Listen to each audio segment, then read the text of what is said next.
Welcome back. Welcome this back. Is episode 15. Yes. And this is San Antonio Part 2. Part 2. San Antonio, we were there for a total of 12 days. Yes. So almost 2 weeks. It was one of our longest days, right? Yeah, for sure. And it was amazing. So let's get back into it. Yeah. We just got through our first weekend. In the last episode, we talked about visiting downtown and some of the other things that we got to do earlier in the week. And now we were back to work. I had Dance Monday, so I got to explore the activity center at this Thousand Trails location. This is Lake Medina Campground. And there was an entire separate room inside the activity center that was like a conference room. So I could go in there and dance and not bother the people that were like watching TV there. So Tuesday was an after work errands day. We headed into Bandera and saw pretty much the main area of town. We went grocery shopping. We went to the Ace Hardware. Wasn't the grocery store called Lowe's? The grocery store was called Lowe's. That was confusing. That was very confusing because we're used to Lowe's being the hardware store, like a Home Depot or something. And I know you needed to go to a hardware store, so when we walked into a Lowe's, I was like, is this the hardware part of the journey? Or no, it was not. We got a new hose at True Value because we were tired of dealing with our $10 green hose from Lowe's, from the original Lowe's. The Lowe's hardware, yes.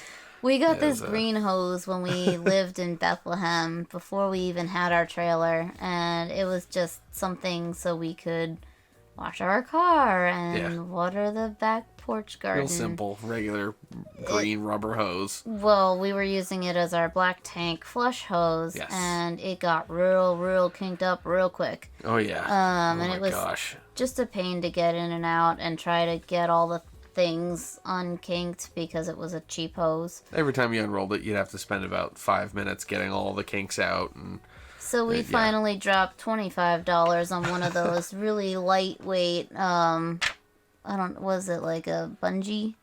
Yeah, they kind of like self-coil, right? It's so nice. Yeah. It's so nice.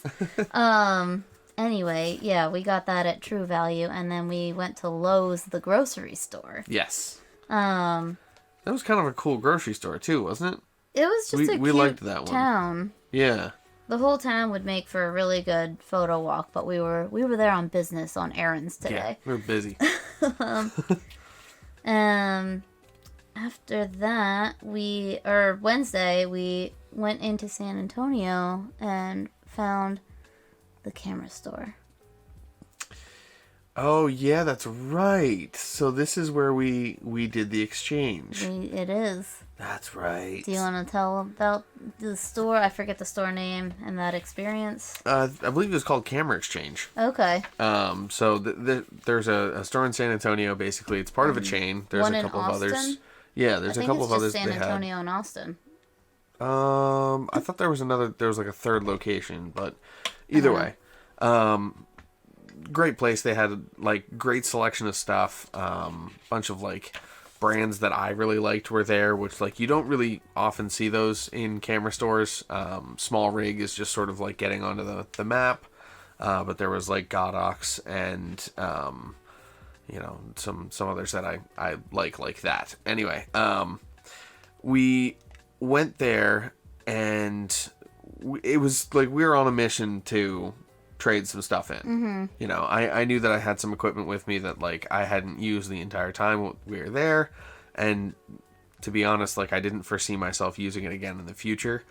And if we could replace it with this specific piece of equipment that we had in mind, then I wouldn't really need all of that equipment. We could really downsize our equipment from big boxes to one device. And do you want to show it off, or do you? Yeah, I mean, it ended up working out that way. So we, basically, I had an FS5, which is a big camcorder, top handle, all that stuff. I've got it right there. Okay. Big, top handle. So it's kind of bulky, and it does a bunch of things great. It has long battery power. It can record uninterrupted, and it can shoot in 10-bit, which is, I love that. You know, that adds greater quality to your video. All my other cameras were 8-bit, right? Higher bits, better quality image. More So colors. yeah, it gives you greater latitude in editing and all this stuff. So basically, we traded in that, the FS5, an Atomos monitor, a drone. There was the DJI Spark went in that day. There was a Vedra Mini Prime lens, which like by itself was like $1,000. So like there were a couple big ticket items, like a couple of things that were, you know, pretty near and dear to me, like things that I really like to use, but just hadn't used in a long time, and you know, we could downsize. So we brought those in, traded them in, and we ended up getting this bad boy right here, which is the Sony A7 IV. And this thing will shoot internal 10-bit.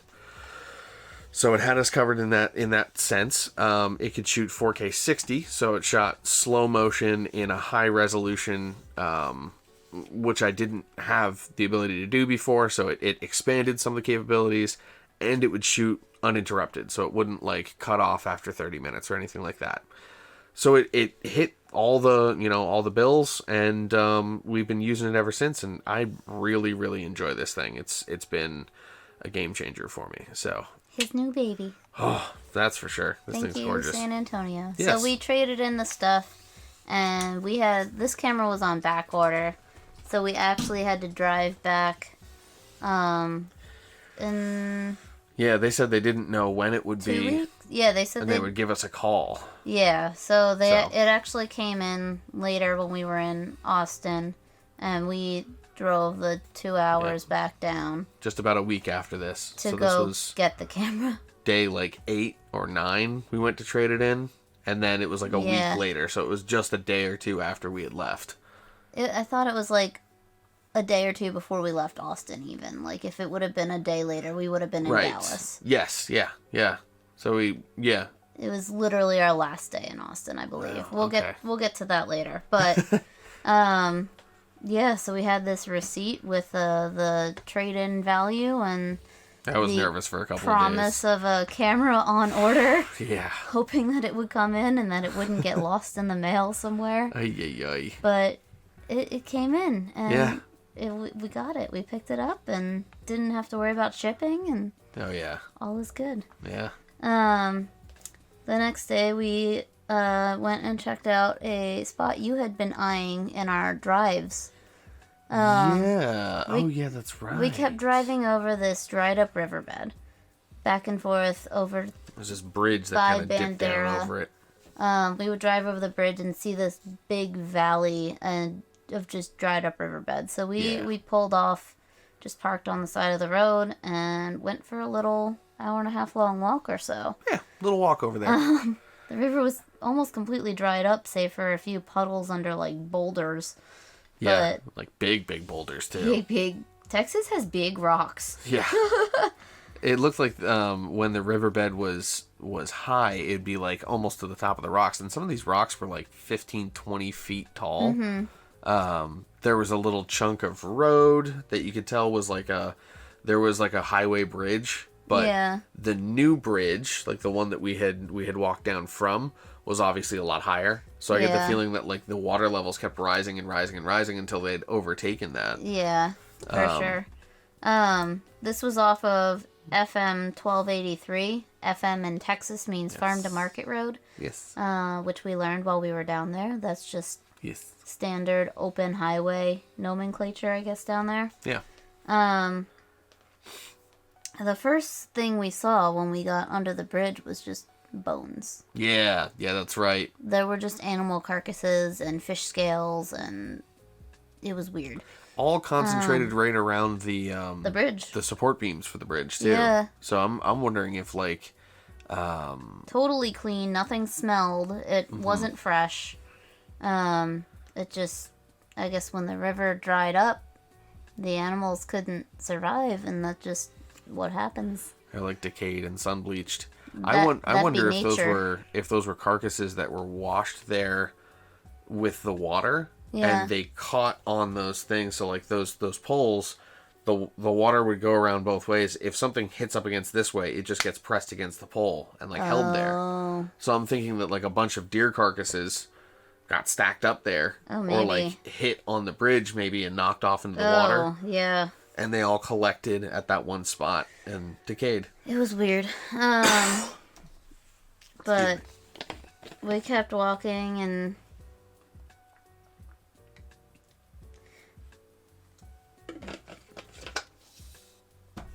the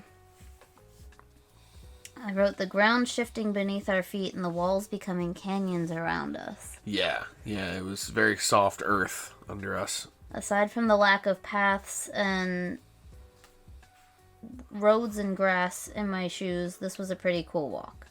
Yeah. Reeds and grass. There was, yeah. Stuff's poking us a little bit. Even though we had, like, sneakers and stuff on, I was getting stuff in my shoes, just because there wasn't a solid path. This wasn't, like, really meant to be walked, but it wasn't really blocked off either.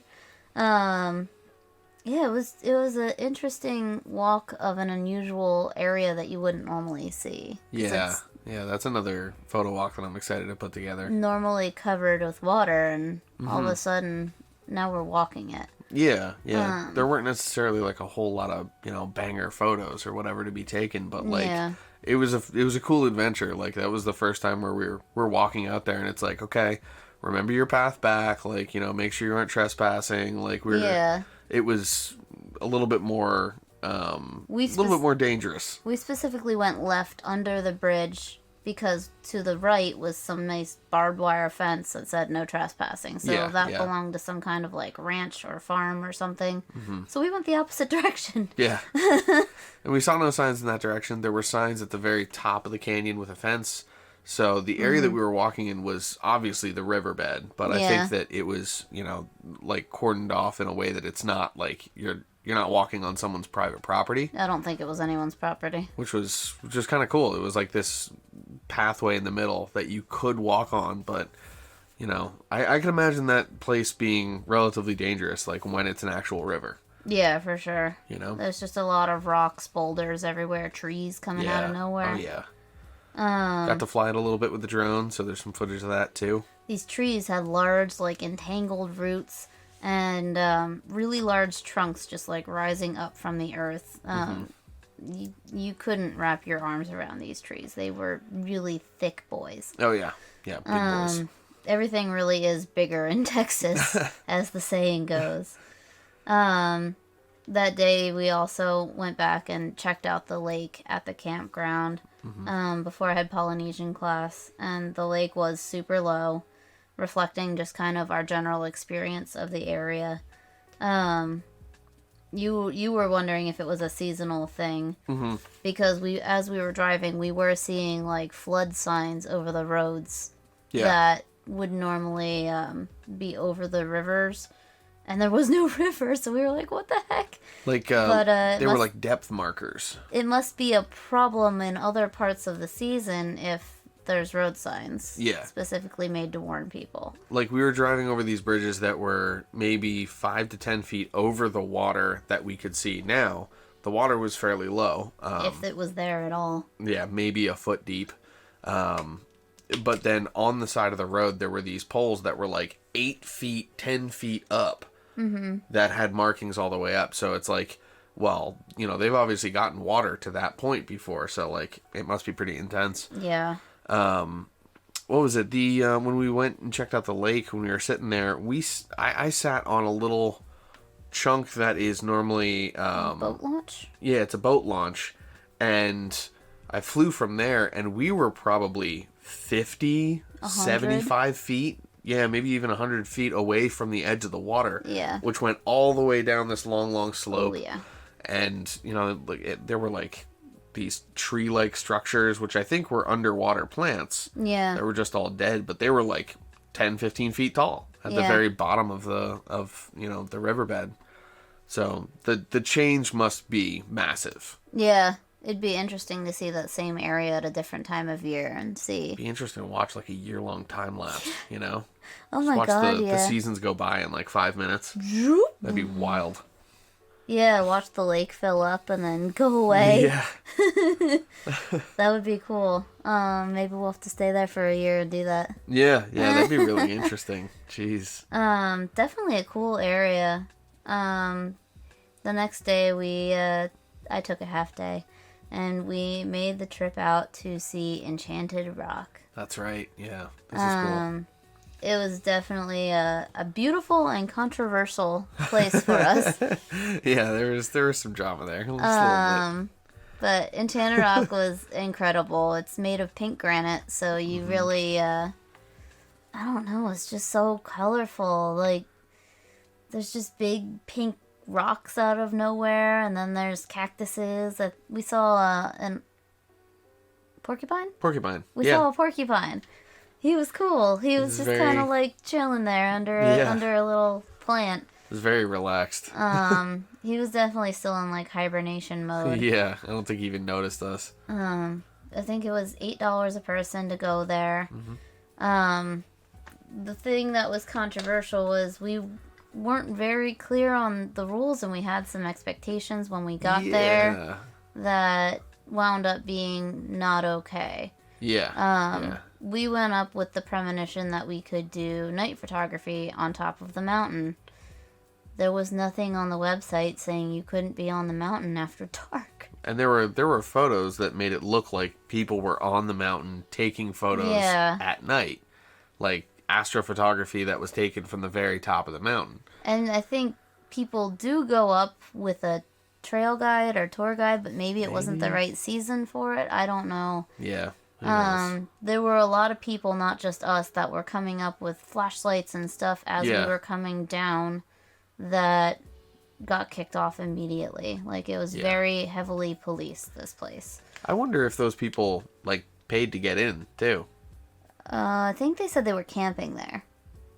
Okay, so they might have been, like, staying there already. But, like, that would be a super bummer to show up, like, at dark and then try to walk up the mountain and they'd just be like, it's closed, but they let you pay, to get in. There's trails that are open until about 10 p.m. and if you're there at the campground, obviously they're not going to really do anything about it. Yeah, but the outer loop trail stays open after dark, The loop trail stays open, not the summit trail. Right. We did the summit trail. We wanted to go up the mountain. We wanted to see the world from the top of Enchanted Rock. It's a lot steeper than you think. Just looking at it, like, holy crap, that was a hell of a climb. At one point, like, it starts off as a nice little trail winding through the desert with some, like, nice steps, and then lures you in.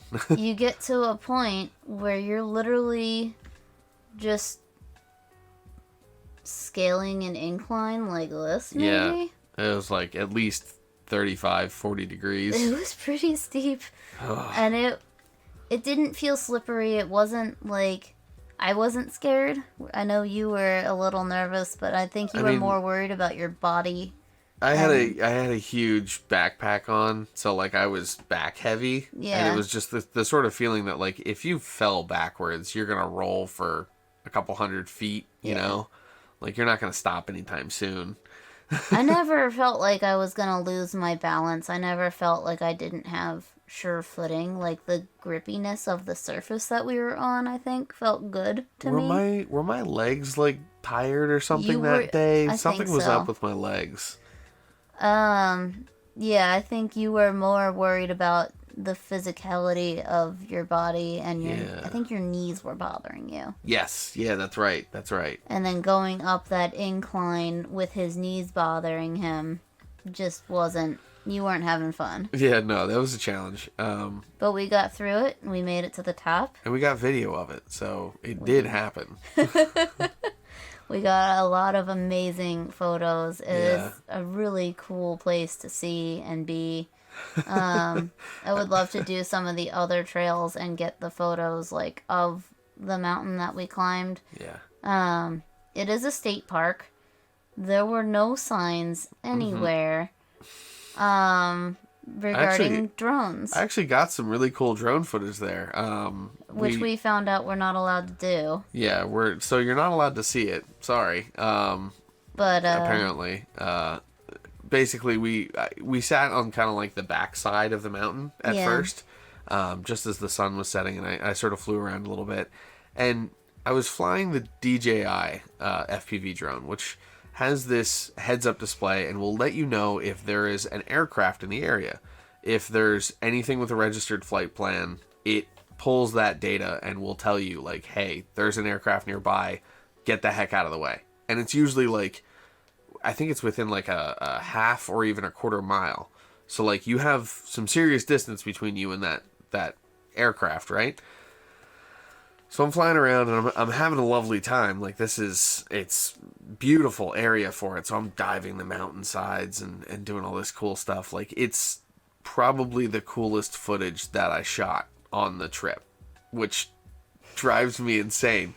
But anyway, as I'm flying on that one side, I have headphones in that connect to the drone. The drone has a little microphone on it so you can hear if like your props have something going wrong.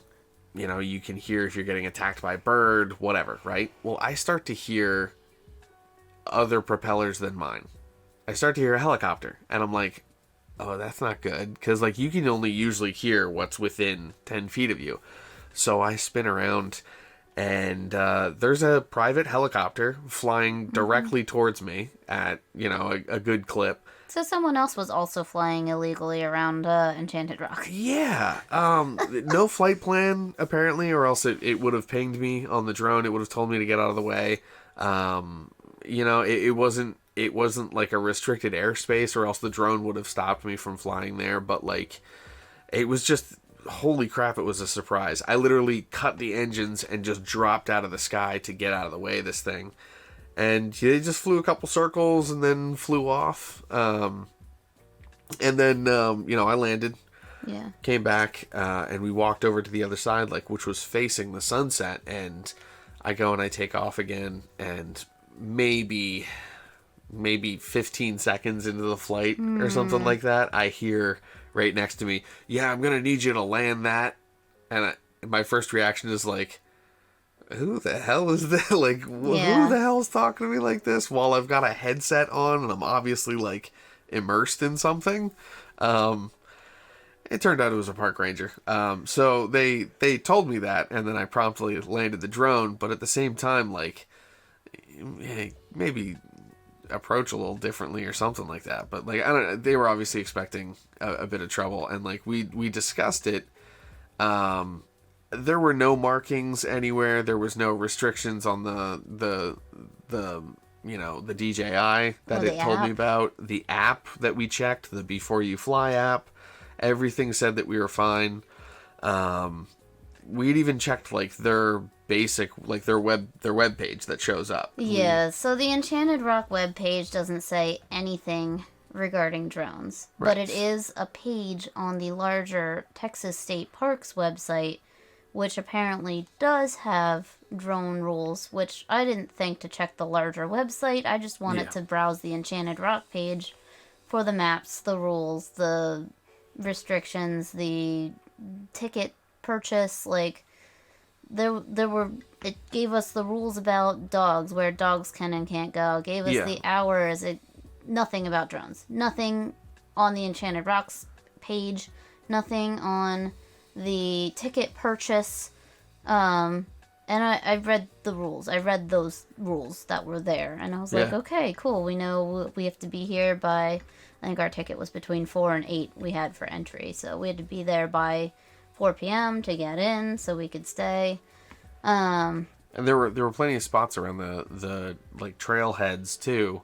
As you get onto a trail, it would say all of these different rules, like, okay, you can't take a bike on this trail, or whatever. Nothing about drones. But on the Texas State Parks website, if you go to the FAQs, that's where they have information about drones. And apparently, if we would have called somebody the day before, we could have gotten approval. Yeah. So it's not very clear, guys. Can't get approval on the spot now, but, you know, Yeah. It's okay if you call 24 hours in advance, but not the day of. Yeah. It's just a rule so that they can turn people away and then be like, well, like you could get permission to fly here. Yeah. And it's like, okay. So if you're in Texas and you're visiting the state parks and you want to fly your drone, there's apparently only, I think, 2 parks that have actual flight areas that you can fly unrestricted. Otherwise, call in advance. I think they said up to 2 weeks in advance is good, and they can give you approval to fly if you're not just like a kid trying to mess around. As a base like blanket kind of rule, no state park in Texas you're allowed to fly in unless without it's permission. Like expressly stated otherwise. Yeah. Which we had no idea. I know about national parks, and I know that you're not allowed to fly in any national park, which is also a bummer, but kind of makes sense. Okay, I get it. But it's just weird that a state park would do that, because like a lot of the state parks are places where you can fly. In fact, they're usually the perfect place to go fly. But that was a super bummer, and it's one of those things where like I almost wish that I had like brought it up at the time, because like there was no documentation anywhere that we could have found that would have said no drone flying, unless we went to that really specific spot on the website. And like I doubt that the park ranger could have pulled that up either. So like, I don't know. Part of me is like, that footage is too cool. Like, just put it up. But no, I don't want to get in trouble with the FAA. Yeah. Yeah, especially when I'm trying to get my drone license. So. Yeah. So we, if you know us in person, and hit us up. We'll show you, but we can't get it out there at all. So sorry, guys.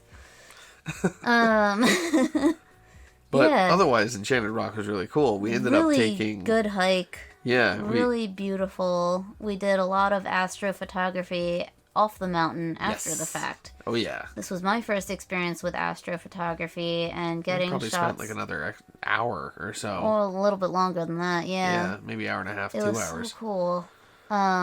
Doing like longer time lapses on the tripod. Time lapse? Long exposure. Long exposure. Yeah. My words are wrong. Yeah, words are hard. But this was my first experience doing long exposure night photography, and it was pretty cool, and I think Ashley did a great job with it, honestly. Like, you really figured it out fast, and then you ran with it. Oh, before we got there, I forgot to mention, we got the Dairy Queen. Oh, that's right, yeah. We went to Enchanted Rock. But it was like different Dairy Queen. It was Dairy Queen, but it was Texas Dairy Queen. Yeah, and I see why people talk about the Dairy Queen when they're from the South. Yeah. It's totally different. It's not what it is in the North. In the North, it's like, you want a milkshake and a cold cheeseburger? Here you go. In the South, they have, oh my God, such really good country gravy with their chicken. Ooh! Yeah, and they just add that in as like the side, the dipping sauce, you just right? Get country gravy with your chicken. Jesus. It's so good. Oh my God, I think that's one of my favorite things.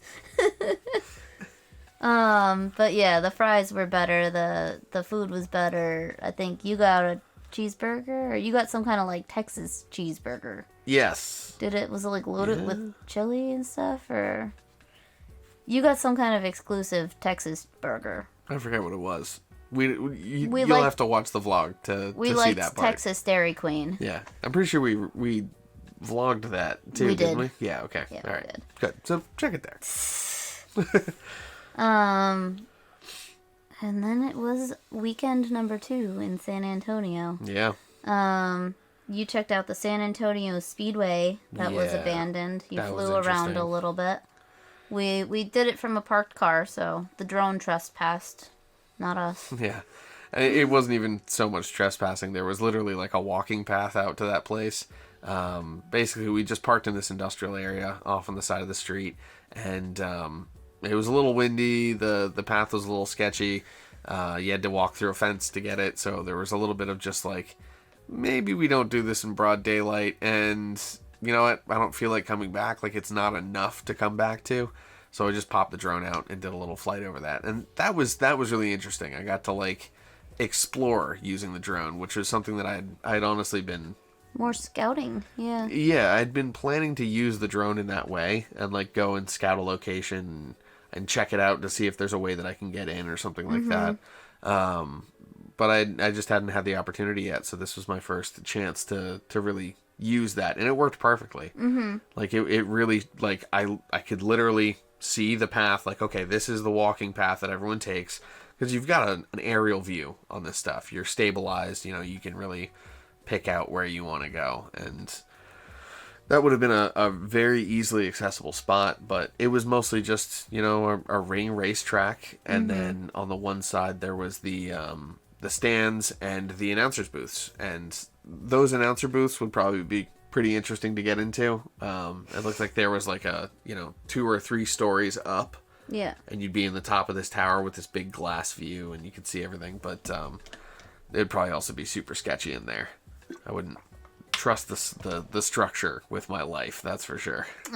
We also went to see Donkey Lady Bridge, where we found 2 stray pups. Followed us along a path a little way, so we as we pulled in, they were eating dead chickens. We had some scrapple and some extra water with us, so we fed them a little bit, gave them some water and a Tupperware. A little taste of Pennsylvania there, some scrapple. Yeah. They loved that. You named them Archie and Betty temporarily. They were so cute. Oh my gosh, I wanted to take them home, but the Archie was pooping a little bit, so yeah, you could tell he was sick or something. They were puppies. They were very thin too. Like, they followed us around for about an hour, and then right as we were about to leave, someone was there and asked about them. We're like, no, they're strays. So we think he took them home. Yeah, it seemed like it. So we're hoping they got a good family. Yeah. And then we drove into this area that was supposed to be a park. It was a really cool, like, house barn property. We wound up getting locked in, which we didn't know was a thing. That's this one, yeah. So this was. It said it was like a historical area. Yeah. Like there was, like, literally like a historic, town, like a what was it, a ranch stead or something they called it. This place is literally open one day a month, and we just happened to be there the day that it's open. Yeah. And during the time that it's open too. There were no signs for hours. There was no signs for anything other than like a trail map. There's this basically code in the United States where if you see a big purple square, that means no trespassing. So like, if you don't want people hiking on your land, or if you don't want people hunting on your land, you paint that in a very obvious space, like either on a tree or a fence post, and you paint it every, like, it's something like 15 feet. So, like, it's super, super obvious, right? We didn't see any no trespassing signs. We didn't see anything that made us believe that this was, like, non-public. In fact, there was a paved road that had a road name that had the same sort of road signs and colors and all that as like all the other road signs around. Yeah. So when Google Maps told us like, hey, just drive down this road, we didn't think there was any big deal. And we drive down this road for maybe like 15 minutes. Like, it was a decent drive. We drove past people on horseback, and they waved. They were like, oh, hey, well, how's it going? And we kept on our way. All was fine and dandy. We get to this place. It's like a ghost town. It was super cool. Like, we walked around and checked out this old barn. There was like old, tool sheds and a house in the middle. Little, like, it almost looked like a maid's quarters or something like that. A little house in the back as well. And as we're walking around, this guy walks up to us. He sees us from across the fence, and he walks over and he's like, oh, hey, how you doing, fellow travelers? I thought you guys were cops at first. Like, he just saw me in all my getup, and I was like, oh yeah, no worries. He's like, oh yeah, you got to be careful when you're trespassing. And I sort of stopped, but we just blew past it in the conversation. It gave me a hint or something. I thought he was just talking about the side of the fence that he was on, because the fence that we were talking over was super locked up, first of all. And then there were these piles of rubble on that road. So on that side of the fence, it looked like they had like tried to block the trail or something like that. Like it just wasn't a place where you were supposed to be. Our side of the fence looked totally fine. So I kind of just assumed that we were good on our side, and that he was off trespassing or something like that. But like we didn't care. So we chatted for a bit and kept doing our photo walk. Yeah. I flew around the place afterwards. It was super chill. And so we hop in the truck and we start to drive out. Had we left 30 minutes earlier, we would have been fine. Yeah, literally. But because we left at 5:30, all the gates were locked on both ends of the thing. Yeah. So we found the one sign. In the fine print, there was a phone number. We called the people, and she was giving us a hard time, and we're like, we just want to leave. We called her and we're like, hey, so, we drove in and we checked the place out, and it turns out that,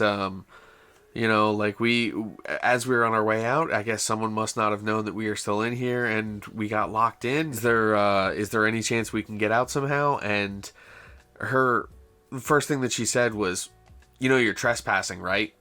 And it's like, no, we don't know that. Or else we probably wouldn't have called the authorities that would have gotten us in trouble for trespassing. Yeah.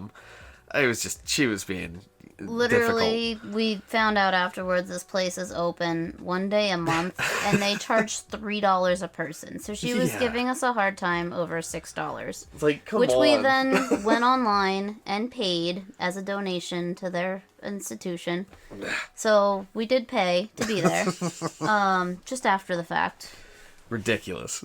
People get uptight about stupid things. This lady was saying that there was like, oh yeah, there's no trespassing signs, and there's the purple squares and all this stuff. And I'm like, lady, I know that that's a thing. Like, no, I know to look nothing. out for that stuff, and it is not there. Your gate was wide open, and it was listed as a road on Google Maps as a road we should take. And guess what? You can control your Google Maps listing. And you your can place say that that's is not also a public listed road. as a public park. Yeah.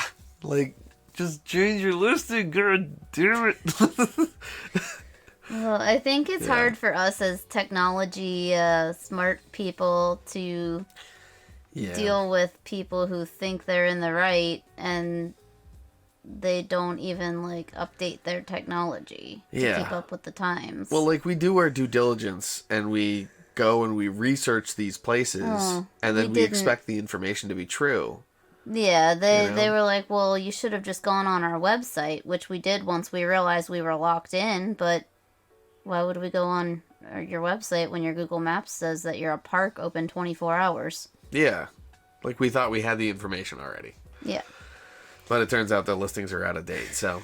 and that happened with a good couple of places, so just do a little deeper research than just Google Maps, I guess. That's what this is teaching us. We started to do better research after this. We did, yes, we did. This week was like it really threw that in our face. But we had one last stop in San Antonio before our trip was over. Yes.